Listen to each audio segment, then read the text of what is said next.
প্রিয় ছাত্রছাত্রী ৯.২ এর মান নির্ণয় প্রশ্ন ১১। দেখো এখানে দেওয়া আছে cos 45 degree into cot square 60 degree into cosec square 30 degree.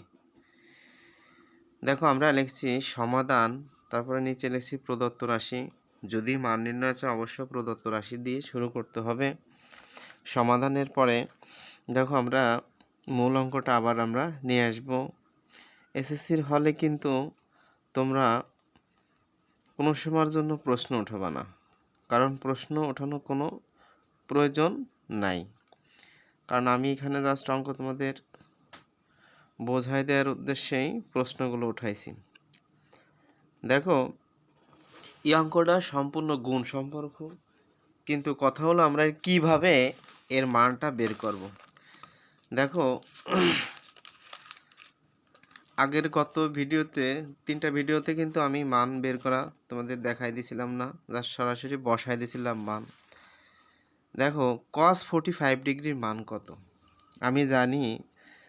আমি জানি আমার সব মুখস্থ, কিন্তু আমি তারপরেও তোমাদের করে দেখানোর চেষ্টা করব।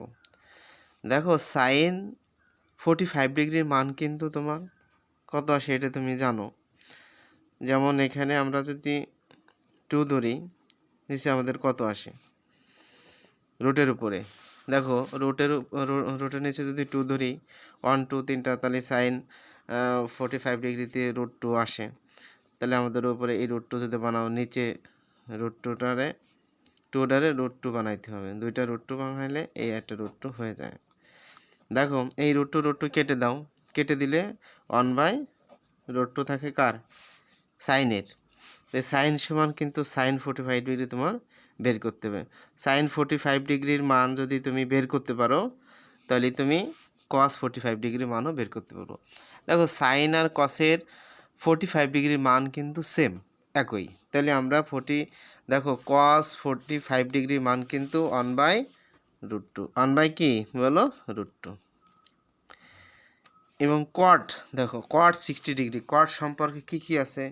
cot সম্বন্ধে আমরা জানি কি বলো তো? cot সেটা আমরা কি জানি বলো?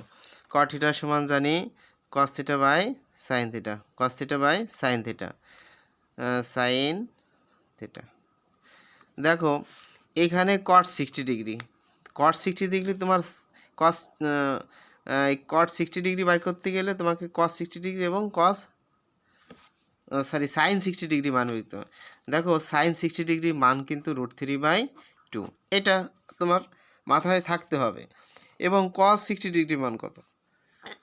cos 60 ডিগ্রি মান হলো হাফ, কারণ sin 30 ডিগ্রির মান হলো কত? হাফ। সে হাফ চলে আসবে কত? 60 ডিগ্রিতে। তাহলে আমি এখানে ডিরেক্টলি লিখে দিতে পারি cos-এর মান, cos 60 ডিগ্রির মান কত আসতেছে? হাফ। আর sin 60 ডিগ্রির মান আসতেছে √3/2। তাহলে এখানে 4 তলা বিশিষ্ট হয়ে গেছে। এই 4 তলা বিশিষ্ট হইলে ডিরেক্টলি তুমি 1/2 রাখো আর এই বাক্সটা গুণ দিয়ে দাও, তাহলে 2 পড়ে যাবে, নিচে √3 চলে আসবে। এই 2 কাটা।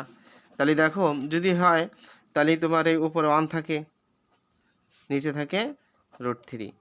তাহলে আমি cot 60 ডিগ্রি মান কত দিতে পারি বলো? 60 ডিগ্রি মান 1/√3 দিতে পারি। এটা বুঝে বুঝে করতে হবে। অঙ্কের ভিতরে এভাবে কাটাকাটি তোমাদের দেখা দেওয়া সময়ের ব্যাপার স্যাপার হয়ে দাঁড়ায়। ছোটো অঙ্ক পেলেও তোমাদের দেখা দিচ্ছি।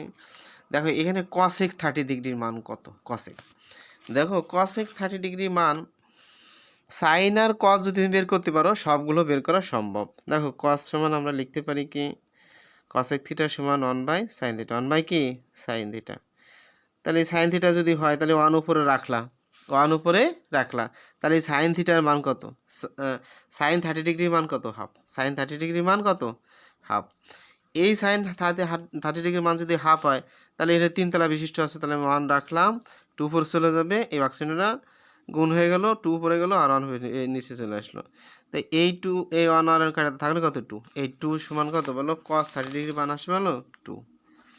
এখন এই যে দেখো এখানে cot এর পর স্কোয়ার আছে, আমরা স্কোয়ারটা এভাবে ব্র্যাকেট আটকায় দেবো, যেহেতু দুইটা সংখ্যা ব্র্যাকেট আটকা দিয়ে হোল স্কোয়ার দিয়ে দেবো। আর এই কসেকের উপরে স্কোয়ার আছে, স্কোয়ারটা 2 পাবে। সহজ আছে একেবারে, এই যদি মানটা বসাইতে পারো, আর কোনো ঝামেলা নাই অঙ্কে। দেখো এখানে এই স্কোয়ার দ্বারা 1 রে যদি তুমি কাজ করো, 1ই বসে স্কোয়ারের রুট কেটে যায়, তাহলে 3 থাকে। এটা ডিরেক্টলি বোঝানো জাস্ট, আর কিছু না। আর 2 দুগুণে কত 4। এখন এখানে কিন্তু একটু খটকা টাইপের আছে। কীরকম খটকা টাইপের? নিয়ম অনুযায়ী অঙ্ক কিন্তু দেওয়ালে যত সময় পিঠ না থাকবে, মানে আমরা বলি দেওয়ালে পিঠে গেলে আর যাওয়ার জায়গা নাই, অঙ্কের রুলস কিন্তু ওরকমই, যে তোমাকে একেবারেই দেওয়ালে পিঠ ঠেকা পর্যন্ত তোমাকে কাজ করে আসতে হবে। যেমন এই 4 উপরে লবের সাথে সম্পর্ক কিন্তু গুণ, সম্পর্ক কি বলো? গুণ। তখন তুমি যদি গুণ করে দাও, করে দিতে পারো। দেখো এই 4 আমার সাথে গুণের উপরে 4 হয়, তাহলে দাও। দেখো একটা কাজ করে, আমি না করে এই 4টা আমরা ভাঙায় দিতে পারি, বা আমরা দিয়ে দিলাম। দেখো কত সুন্দরভাবে আমি তোমাদের করে দেখাচ্ছি। আমি এই √3 √2 দিলাম, এখানে 3 দিলাম, বা এখানে 3 এই পাশে নিয়ে আসতে পারো, তোমার খুশি। এই যে দিলাম। এখন এবার রেখে দিলাম, তারপরে এখন এই 4টা দেখো এই রুটের সাথে কিন্তু একটা সম্পর্ক আছে, তাহলে আমি এই 4টার 2টা খণ্ডে বিভক্ত করলাম, 2টা 2 দিলাম, আবার নিচে √2 দিলাম, 3 দিলাম। এত কাজ কিন্তু করা লাগে না, বোঝানোর জন্য জাস্ট আমি তোমাদের করে দেখাচ্ছি। দেখো এই 2 একটা 2 যদি তুমি ভাঙাও, মনে করো আমার একটা 2 রয়েছে, আর এই একটা 2 যদি আমরা ভাঙাই, তাহলে 2টা √2 আমি লিখতে পারি। দেখো 2টা √2 গুণ করলে একটা 2 পাওয়া যায়। আর নিচে √2, নিচে আবার 3, এটা কি বলো? 3টা একটু আমরা এলোমেলো দিয়ে দিলাম। দেখো কেটে দেই না, সুন্দর দেখাচ্ছে না, 3টা দিলাম। দেখো এটা কিন্তু কিছু না, কাটা।